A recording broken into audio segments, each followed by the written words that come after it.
You will recall that the book of Moses begins with Moses being taken up to an exceedingly high mountain.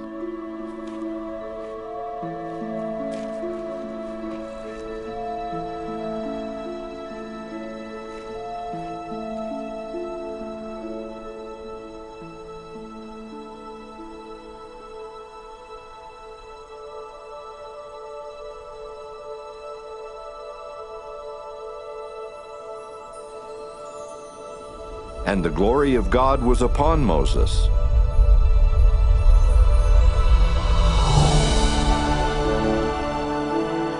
What then followed was what happens to prophets who are taken to high mountains. He saw God face to face, and he talked with him.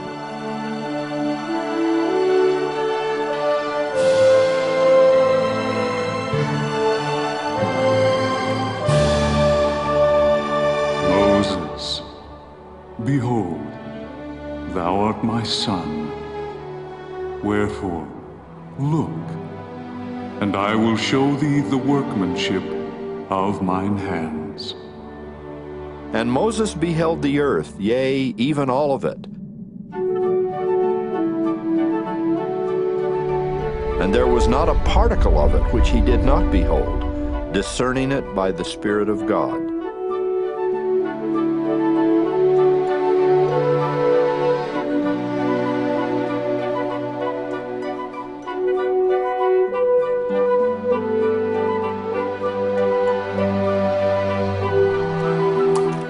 And he beheld also the inhabitants thereof, and there was not a soul which he beheld not.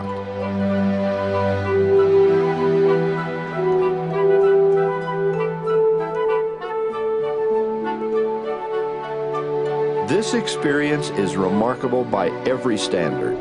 It's one of the great revelations given in human history. But Moses' message to you today is, don't let your guard down. Don't assume that a great revelation, some marvelous illuminating moment, the opening of an inspired path, is the end of it. What happens to Moses next, after his revelatory moment, would be ridiculous if it were not so dangerous, and so absolutely true to form. In an effort to continue his opposition, in his unfailing effort to get his licks in later, if not sooner, Lucifer appears to Moses after God has revealed himself to the prophet, saying, "Moses, son of man, worship me." But Moses is not having it. He has just seen the real thing. And by comparison, this sort of performance is really pretty dismal. Who art thou? For behold, I am a son of God. Where is thy glory that I should worship thee? Blessed be the name of my God, for his spirit hath not altogether withdrawn from me, and I can judge between thee and God. Get thee hence, Satan, deceive me not. The record then depicts a reaction that is both pathetic and frightening. And now, when Moses had said these words, Satan cried with a loud voice and ranted upon the earth and commanded, saying, I am the only begotten, worship me. And it came to pass that Moses began to fear exceedingly. And as he began to fear, he saw the bitterness of hell. Nevertheless, calling upon God, he received strength. Depart from me, Satan! For this one God only will I worship, which is the God of glory.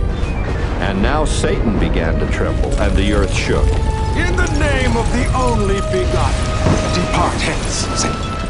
And it came to pass that Satan cried with a loud voice, with weeping and wailing and gnashing of teeth, and he departed hence.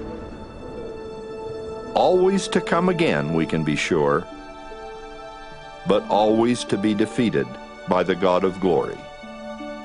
Always.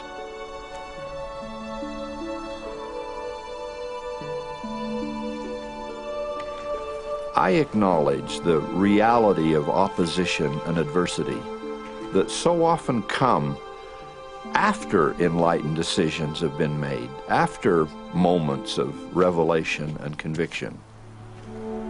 But I bear witness that God has set bounds and limits to the opposing powers of darkness.